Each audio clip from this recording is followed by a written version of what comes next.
Okay, guys, I'll get you, if you don't mind, to going back to your seats. We're going to be taking things off again.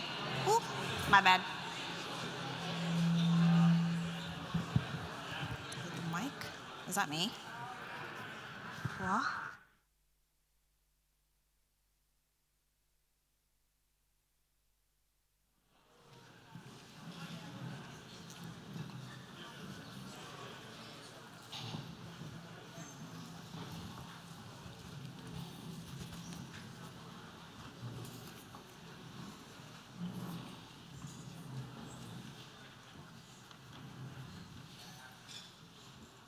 Perfect, guys. We're back. And now that you've been watered and fed, I hope that you're ready to continue this voyage that we've been taking into the unknown today at ShipitCon, where we'll really be delving into the unknown. Now, since you enjoyed the panel so much last year, we decided to listen to your feedback and we brought it back again. And of course, with bringing back the panel, we also brought back Damien, who facilitated the panel last year. I will be facilitating the panel again this year. So Damien is going to be joined today by our obviously OG girl boss, Laura Nolan. We also have João Rosa, Diren Akkoc, and Siún Bodley as well. Apologies. Damien and the panelists will be delving into the ways in which we can prepare for the known risks of the unknown unknowns. Okay, so guys, can you please give them a huge round of applause? And I'll be handing it over to Damien. Thanks. Hello? Hello? Is this thing on? Can you hear me? Everyone? Yeah? Okay, great. Yeah, so my name's Damien Marshall. I'm a director of engineering at Demonware, so we provide the online services for the Call of Duty titles for Activision. Yeah, so welcome along to the panel. Yeah, it's interesting. When Tom asked me to do the panel, he was like, oh, it's about, I was like, what do you want me to talk about? He was like, oh, the unknown unknowns. And I was like, I don't know what you're talking about. And he said, exactly. And he was a smile on his face and he wandered off. But as we kind of dug into it a bit with the panelists here, there's actually a lot of really, really great, interesting anecdotes and lessons that we can learn actually from the topic. So we have about the next 45 minutes or so, next 40 minutes. We're going to be talking to our panelists, hearing their perspective on things. And the first thing we're going to do is to, in turn, get each of our panelists to introduce themselves, but also give an anecdote about dealing with the unknown, some failure, because we know everyone here really loves to hear those stories. I personally love them. They make me feel better about my own failures. I think I talked about it before. It's a favorite interview question of mine. It's like, tell me about the time you messed up, because we all love hearing about successes, but people really like hearing about interesting war stories. So to kick us off, Siún, give a quick introduction to yourself and tell us about a pretty nasty one. Hi, I'm Siún. I'm an engineering manager in Forest. I manage two teams there, the Foundations team and the DevX team. Before that, I was a cloud engineer for a big multinational e-commerce company. Cloud engineer there. Before that, I was a software developer working to build out that e-commerce platform. It was a great place to learn. Touched on lots of different things, lots of different features. I remember, one of the biggest projects that I worked on was a big rewrite of our order management system from Python to .NET, C#. And I remember coming into the office one day and realizing that something had obviously gone wrong. What gave it away? Was it the sense? Yeah. You felt it. Yeah, sixth sense. And actually, it had turned out that we had made a really tiny, kind of inconspicuous, seemingly change to the code, but we had ended up posting kind of millions of euros worth of sales into our back-end ERP system. So that was the thing that controlled lots of different things, but one thing was inventory. So we had brick and mortar stores too, and so we'd actually triggered kind of stock movements in the warehouse just with this tiny change. So big unknown there, and I suppose the learning is, test your code, unit tests, integration tests, all of those things. So. Yeah, I guess there's no such thing as a minor change. Exactly. Yeah. Okay, cool. Thanks very much. Diren? Hello everyone, I am Diren, a cloud engineer at Fortran with a background in civil engineering. I have been navigating the cloud landscape for the past 2 years, focusing on cloud migrations and serverless technologies.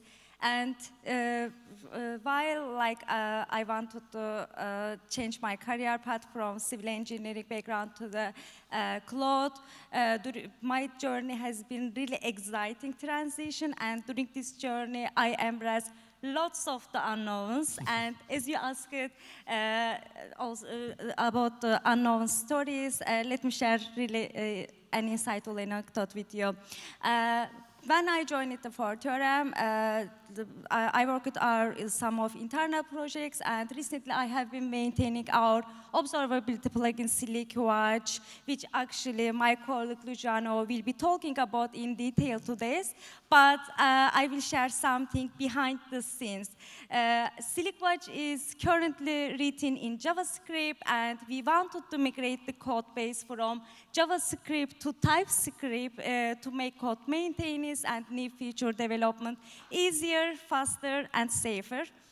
So, because we know all migrations come with known and also unknown risks, and we also know everything fails all the time. So, before we release the TypeScript version of the SlickWatch, we wanted to test the release candidate with multiple open source projects because we wanted to prevent if our existing users would face any issue when they upgrading their application to the new version, and also when they deploy their serverless project, we wanted to make sure no resources are destroyed. So in our test, everything worked as we expected, so we were quite happy, but we wanted to make sure if really everything is working, we kindly asked one of our existing users to try to release candidate in their locale, and boom.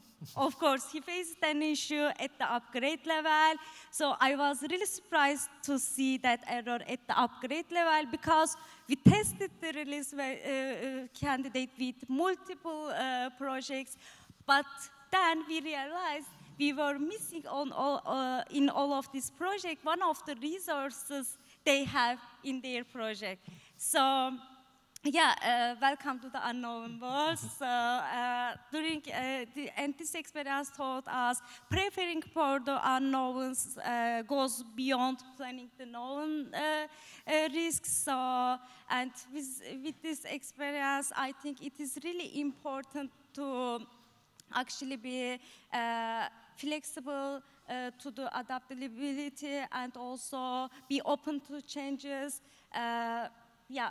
This experience really was important to us, yeah. Yeah, so I guess it's like, you know, as people are using it, you don't know how they're going to use it, basically, and it's just you very, don't know how they are using yeah, it in their environment, your application, yeah. Cool. Okay. Yeah. What's up, João? Hi, my name is João. I'm an independent consultant, pretty much helping companies bridging their strategy to their execution, especially on digital space. But I'm also a team topologies value practitioner, so involved with that community as well. And I'm a software engineer by training, right? So I was trained and formatted in zeros and ones and predictability. So it's how I started my career.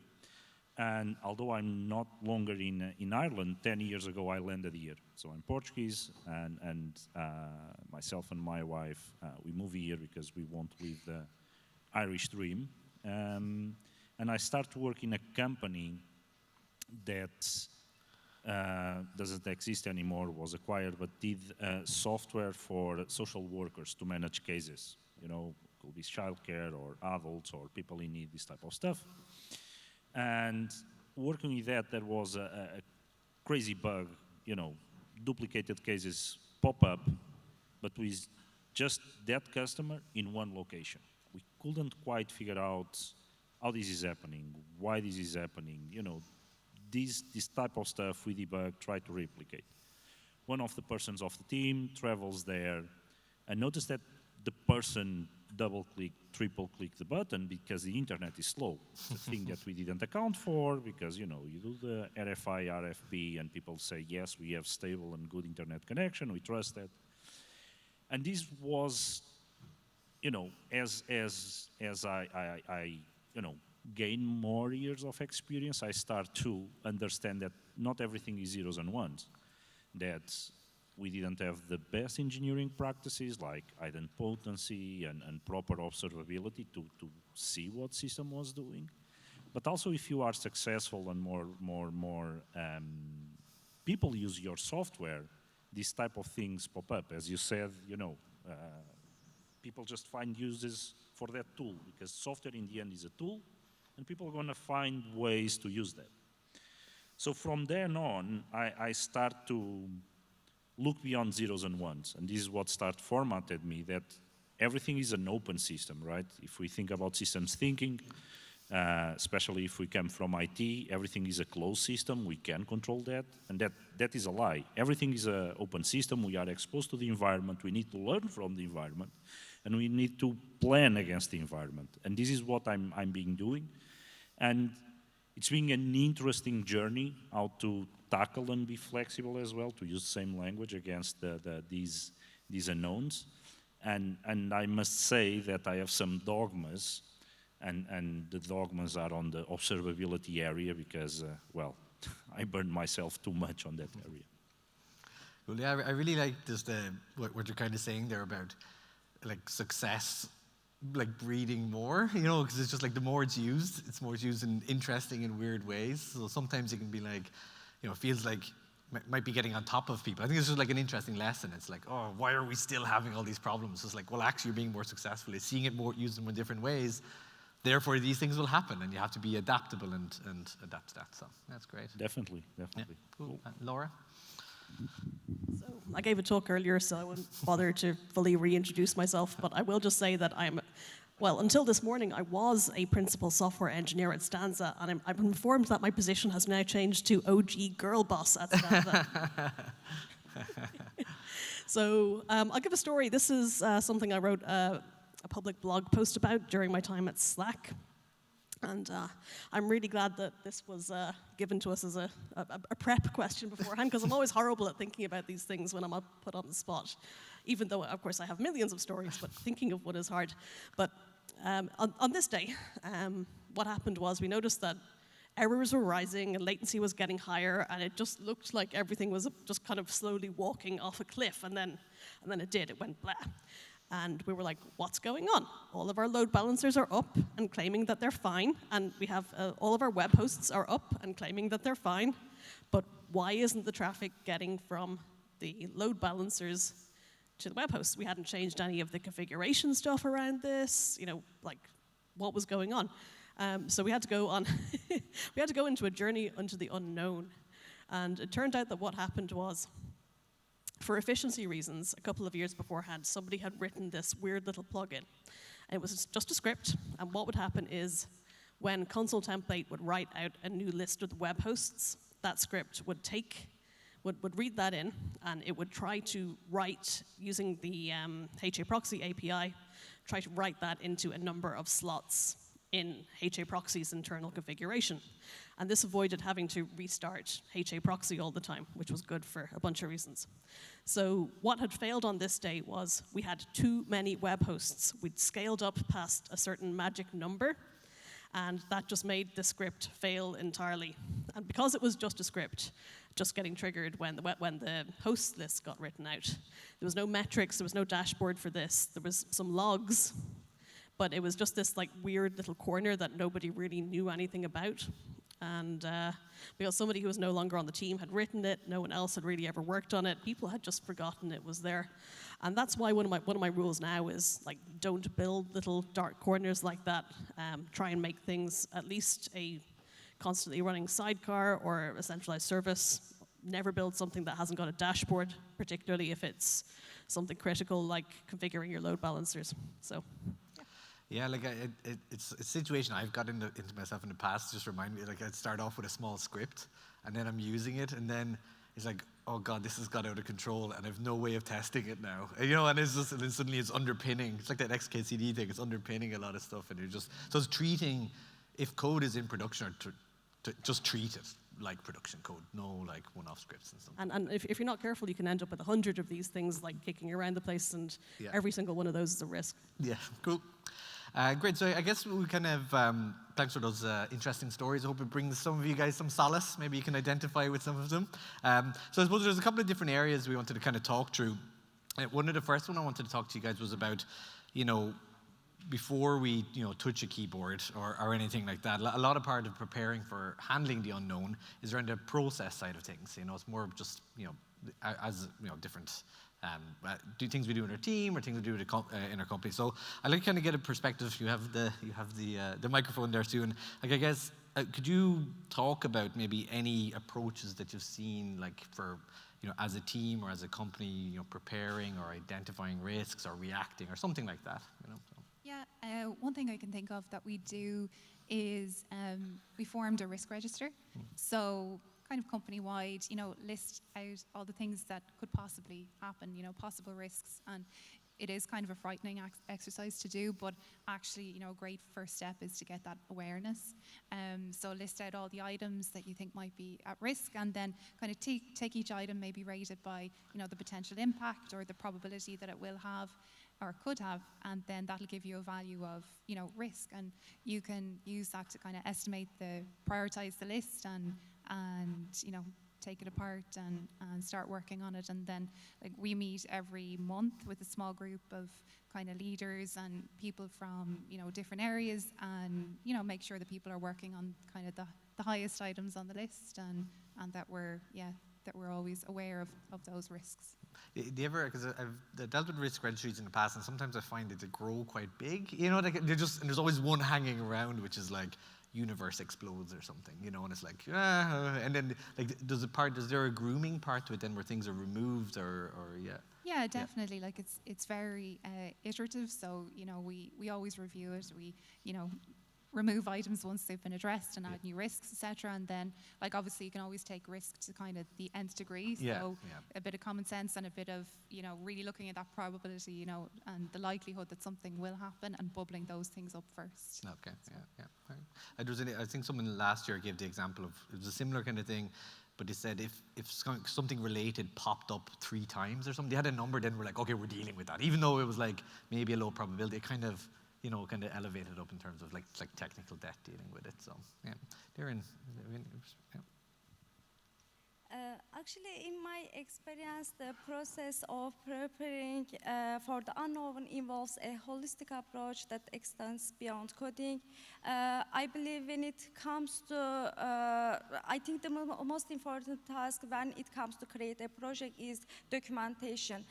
Unfortunately, it may seem really boring to developers at times who develop their own work, but it is not a secret to anyone. A good documentation can be the point of success of any tool, and because it is either information given to users that show how application is working properly, or it is information provided to other developers who can improve it. And also I think good documentation should catalog and prioritize potential risk ahead of time, because this proactive strategy doesn't only cover potential risks, also leaves room for the unexpected ones. At Fortran, for example, we generally not generally, always, we document everything. When the team starts a project, they think what can be the potential risk in this project, and also during the team working on that project, the unexpected ones they face it during this project. I think these are all great help, and these all preparations are amazing. But however, there have been instances the best preparation didn't prevent surprises. During a migration project, we unexpectedly faced a compatibility glitch that highlighted the dynamic nature of the cloud environments. Despite retestings, certain components didn't behave as anticipated, because welcome to the unknown world. So, you know, everything fails all the time. And these all of experiences are really, I think, great opportunity to learn from these failures. With this experience, I learned like, really unknowns can sneak upon us even with meticulous planning, and also this experience reinforced my understanding that the cloud systems require ongoing vigilance and adaptability to handle the unexpected issues. And also, I think also there are, I know these are all really frustrating at the time, but if we look at the bright side, with this experience, I witnessed how these unknowns can encourage open communications, and learning from failures are vital. Yeah. Yeah. It's interesting. The documentation part is really interesting. It's, you know, we always talk about it, but just it's kind of proactive in ways. It's not like talk, but it's like, you know, we talk about this concept in my company for people, single points of success, because we don't want to call people single points of failure. But it means there's like some really senior person who holds all this knowledge, and it's like, how can we deal with that? And it's like, write down what's in your head, write down all that stuff is really important. Yeah. So yeah. Yeah. Okay, cool. João? Okay. People here? No? That's not working, is it? Is it? All right, Okay. it's on now. So it's easier, the logistics. So on the process side of things and dealing with risks, right? So I believe in the open systems, right? The environment is around us, and we cannot forecast everything. But there is a way to handle this, and this pop up several times during this morning. That is actually the teams have the control and coordination, are self-managed, have autonomy to start going on a certain direction, right? So Rob was very visual with peeling the onion and giving this back to the teams, and okay, we achieved goals that we didn't thought that was that fast. And it's about this, right? I think that this is the way to reduce risks. And I discovered recently, because I started to study social sciences, because we couldn't be the first ones or the first industry facing these. Actually, social sciences are being studying these since the 40s, 50s, after Second World War, the famous social technical systems. They have been studying these. There are answers to these, and we, as an industry, we are facing the same problems. So this is the way to have proper redundancy and resilience, looking to the frontline workers. Because we are frontline workers, because we do the code or we do the operations, we have a view how the system works, but also we need to step back and look to the whole, okay, the picture, and then how are we going to solve this particular problem. And to illustrate this, I have a fantastic one. So I started working in Portugal, moved to Ireland, then went to the Netherlands, and I started to be consultant. And I'm in domain-driven design community, so doing lots of event storming and stuff like that. I was called into a company that does software for the port of Rotterdam, that at the moment is the second biggest in the world. And they handle the communication with the tax authorities. So when a vessel leaves the port, what goes on that vessel, right? And that stuff happened, you know, Brexit. So there is lots of vessels going between mainland, and how do we handle that? They didn't have an idea how to slice software. What are the rules? We were on those 2 first years that no people land, even today is no people land, but stop renting. They want to start slicing software. They want to start to isolate. So we do event storming, but I put conditions. It's not just the team or the PO. I want the legal team. I want customer support. I want people that deal with the software that people are making. So we start doing this, and customer support start explaining that when a vessel leaves the port, they still change the manifest. Legal people go ballistic that we cannot do this legally, and if we do this, we are liable. And this is one of the examples of mitigating risks. Because then the team said, okay, let's stop now. Brexit doesn't matter. We need to find a way to solve the problem that customs support has without having a legal issue to the company that can take the company down and no one has jobs, you know? So, and this is one of the examples. Didn't happen to me. I'm very happy that I facilitated that by collaborating, by involving the people, the frontline workers doing the job, they discover where the risks are. And this happens everywhere. I imagine by your faces that now you can relate to some experiences where this could be helpful.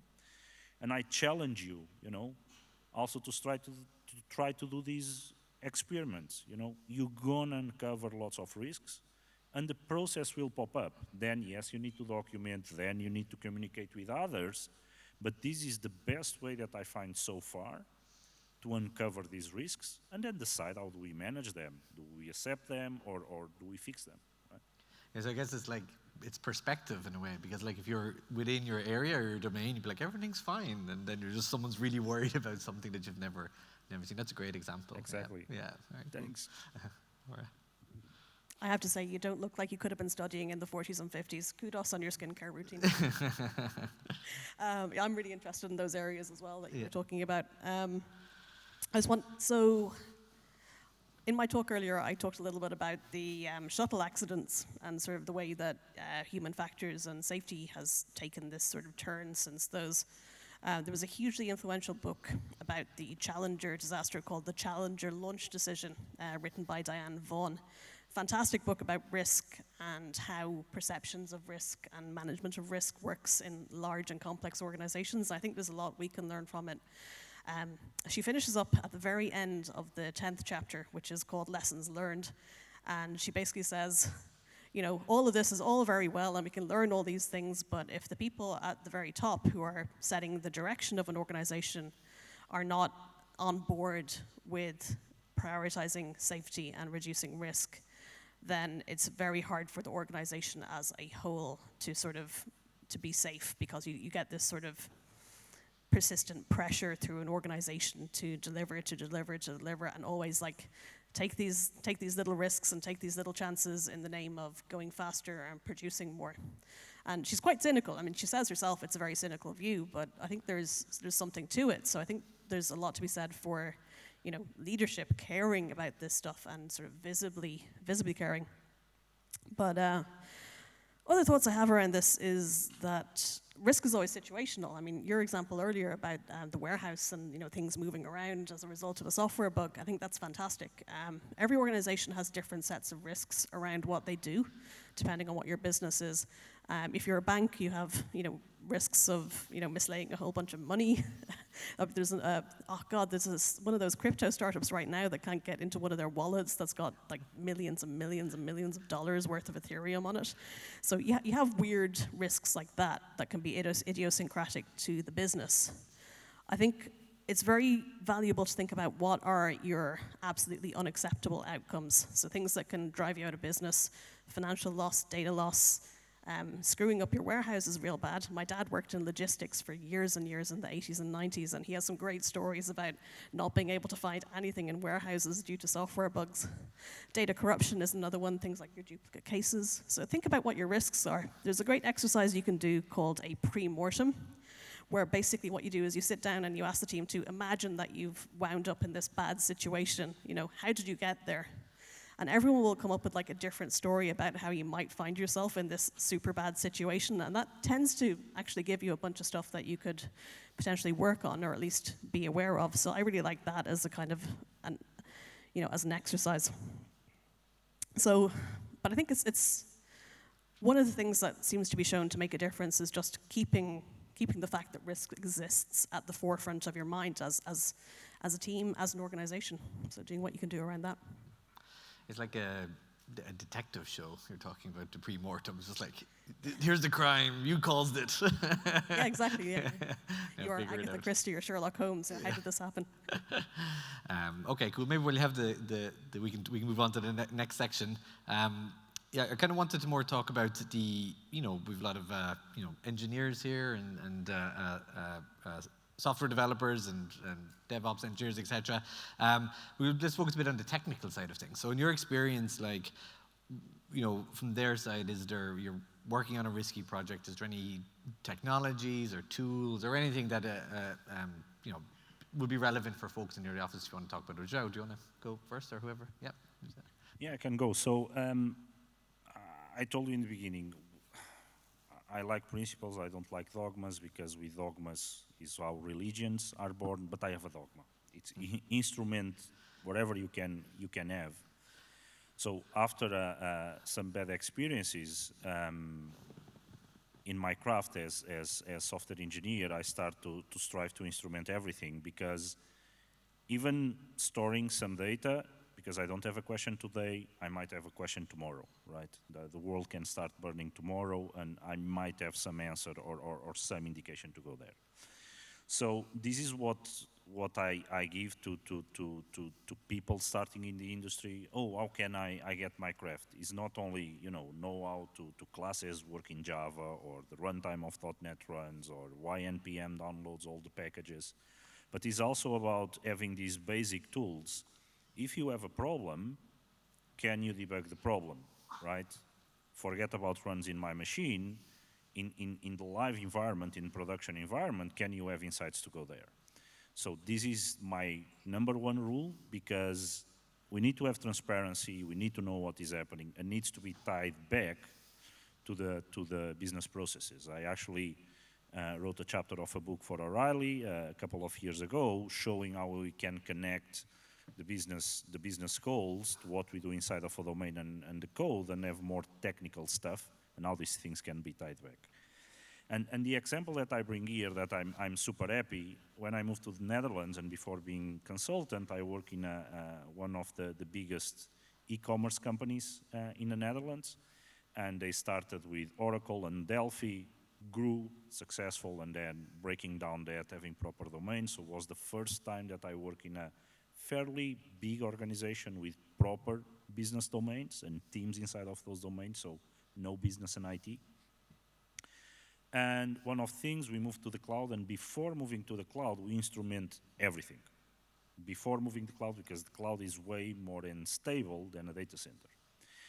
So we monitoring our upstreams, and in this case, our integration was the big Oracle database, and we didn't own the schemas, were other teams, but our service was pretty much a batch service to do restocking calculations for internal users. And we just had L checks. Can I query this database and is data structure okay in a way that I understand? The team didn't have time to break down that to proper APIs. We need to protect ourselves. And we noticed, like 4 p.m., that goes red. Because we don't have a transactional software, we didn't actually have an outage, but we knew that at 4 a.m. we're going to have an outage. But because it was 4 p.m., business time, we just approached, checked the GitHub repo. Okay, some person did the change, let's talk with that team, right? And these save us from an outage.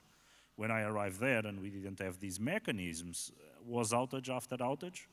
So by putting these, for instance, health checks, knowing your upstreams, knowing your downstreams, sometimes is more difficult, you can know the state, and also you can be a good citizen. If you change something in your API, are you breaking the world for someone else? There are also ways to know that, so be a good citizen. So I bring you this experience exactly to show how I, myself, and the team was saved by observability. Siún, David? Yeah, so I suppose, thinking about risk and technical approaches you can take. And specifically for infrastructure, I suppose something that I've been involved in the past is things like kind of Q4 prep and really preparing your systems when you know there's going to be increased load. Okay. So think about a day maybe like Black Friday, when you know that maybe your systems will be under strain. So I think a lot of us probably are in the cloud and have things like auto-scaling configured, so our infrastructure auto-scales out automatically. But I've seen instances where, say, AWS would run out of a certain instance type because there's such load there and such demand. So things like maybe pre-scaling and anticipating that, using your historical data to scale out your systems in preparation for that is one thing. And then recently we did a whole lot of database upgrades in production. And I think that can be sometimes kind of an unknown. You don't know exactly maybe how the upgrade is going to go or how much downtime you're going to cause your customers. One thing that was released by AWS this year was blue-green deploys with RDS. So if you're using managed database system, it's really good. You can basically create a copy of your production environment and it's kept in sync. So you have a staging environment that's totally in sync with your production database and do your upgrades, do your testing on that. And once you're ready, you can switch over and AWS handles all of the kind of DNS magic in the background. Ooh, that's fancy. So yeah, very fancy. It was interesting when you talk about the pre-scaling. You're trying to like get your capacity beforehand. It reminded me of when you talk about unknowns. I've seen weird kind of distributed human behavior happen before, where everybody decides to like, oh, I must get ahead of the game, and then basically if all these individual actors like stealing capacity from each other in a way. So it's kind of like it's an interesting like human behavioral response that happens ahead of time. And I've seen these cases where to deal with this, like people running a script in a loop to reserve instances. It's kind of like they're just grabbing things that they can just get ahead. So it's just interesting from their preparation. Laura? So yeah, I'll tell a story about risk. This is a bit of a strange one. So about 10 years ago, I joined a team, and that team ran a big system that basically it read in logs of ads being shown to people, and it added up a whole bunch of statistics based on those logs. And it did two things with those statistics. It made them available so that people could see them in their panels. So when they were, if you're an advertiser on Google and you wanted to see how many people have clicked on your ad or how it's doing, you can. That's where all that data was coming from. The other thing that happened was that data was used for billing. So basically, that's a very big chunk of Google's revenue was flowing through this system, in effect. So it's quite a risky system. And at the time that I joined, they were most of the way through this huge, big re-architectural project where they said, we're going to take this system. It was running in one single data center, and sometimes that data center would fall over or go on fire or something would happen, right? Or more frequently, just maintenance would be scheduled, and you would have to like pick everything up and move everything away, and that meant that your statistics would be delayed, and potentially you might end up with state corruption, and it was very messy and very time-consuming and very stressful. So the decision was made that the whole thing needed to be rebuilt to be more robust. So it was rebuilt in this really clever way. So because this was essentially financial data, we had to be very, very sure that these logs were never processed twice, because then you're basically doing fraud on your users. So that was a really hard business requirement. So they built this quite complex double pipeline that used a state machine in the middle to reconcile and make sure that things were never double counted. But there was a bunch of risk about doing this migration. So the way that risk was mitigated was running the two in parallel for a while, checking the outputs, and then before you cut over. But then even in the long run, there was a quite involved monitoring process that involved basically doing the same logic again, but as a batch process and comparing the two on a continuous basis. Now that was always a little bit behind the real-time pipeline, but within a few hours you'd have a very good signal if something was ever wrong. So that was quite an extreme example of very, very detail-oriented monitoring. But then in terms of ability and kind of detecting the unknown, I think my watchword has always been this thing called symptom-based alerting. If you Google that, you'll find it's not a very fancy-looking website. You'll find a Google Doc that someone wrote, and I forget the author of it, in all honesty, which is terrible. But basically, the philosophy is instead of monitoring on things like, on internal things like too much memory or too high CPU usage or too many errors, what you do is you monitor on what's user visible. So you monitor on what response codes are you giving, how high is your latency, that kind of thing. So that makes it a little bit more of a challenge. So when you get an alert, you just know that something is bad. You haven't been told what. You have to go digging in your dashboards for that. But what it does mean is you're much less likely to miss something being bad because your monitoring is very broad. So yeah, that's really interesting, because from what I take from that, it's a kind of monitoring what your users are experiencing rather than rather than internal. So things could be on fire internally, but if everyone just thinks it's fine, then it's just an interesting perspective, right? Because you could get a lot of noisy alerts internally, but no one, it's not affecting users, I guess, right? Yeah, So and your systems are always broken Yes. somewhere.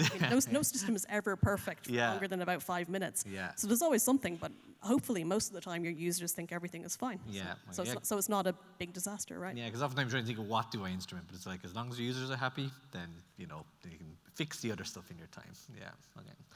João, or sorry, Diren. Sorry. Yeah, I think working on cloud migrations and serverless technologies, managing the technical side of unknowns involves several strategies, and these all strategies unique to applications depending on the project's needs. I had a chance to involve some projects where risks were high, such as handling data, sensitive data migrations, and to expose risks safely, we do small-scale experiments and also proofs of concepts. This helps us identify vulnerabilities early on, and also we embrace practices like chaos engineering. This also helps us identify potential risk before they escalate. And also in the cloud world, okay, we love serverless. I think serverless are amazing. It makes our lives really easier. But in the cloud world, failures are always around the corner. Yeah. Unfortunately, we cannot prevent all failures, but we can try to detect them as soon as possible and react quickly. But detecting the unknown is really challenging, but it's critical. So this is where observability comes in. And today we heard a lot of people talked about observability. When it comes to unknowns, observability comes to stage. And we really recommend you I think observability should be your friend from day one. And we highly recommend you to treat your observability as you treat your unit test. At Fortran, we are really obsessed with observability. We are when we write code, we write also our unit test. And as we also import any services, or even when we write a new Lambda function, we always create alarms and dashboards for our applications, because we want to keep up to date our observability. And also, as I said, we are really obsessed about observability, and that obsession led us to build an observability plugin, SlickWatch, which actually my colleague Vishano will be talking about today in detail. Yeah, I think I can say chaos engineering and also observability is the best tools you should apply to detect the unknowns. I really like that phrase you use, which is it's like your unit tests. Yeah. It's thinking about, it's not an after, because I've seen that happen where it's there's a ticket which is add observability, which is added, Yeah. but it's actually just part of your, it even could maybe come into your code review, or it's actually a formal part of how you're building. It's not just, I'll just stick on a few metrics here at the end and figure it out later. Because sometimes you even need to build your systems such that they are observable, actually. It's not, needs to be part of it as well. Yeah, definitely. So. Yeah. Okay, cool. We're actually at time there now. We had another section, but I think we're going to wrap up there. Just really I think there's some really, really interesting topics that we came across. I hope you, got some, as I said, solace from the shared experiences of dealing with some particularly tricky situations. And, we talked a lot about observability, preparing risk registers, dealing with Brexit, involving everyone in understanding the risks and the challenges that you have. So I hope you picked up a few things, and I know all the panelists are open to having a chat later on if you want to go talk to them. So thanks very much, everyone, and thanks for listening.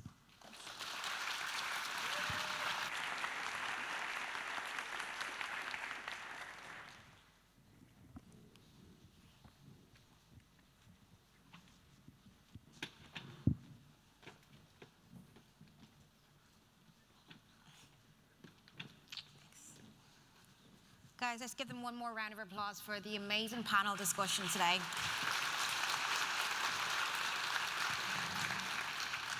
So the next speaker that we have coming up here for, shall I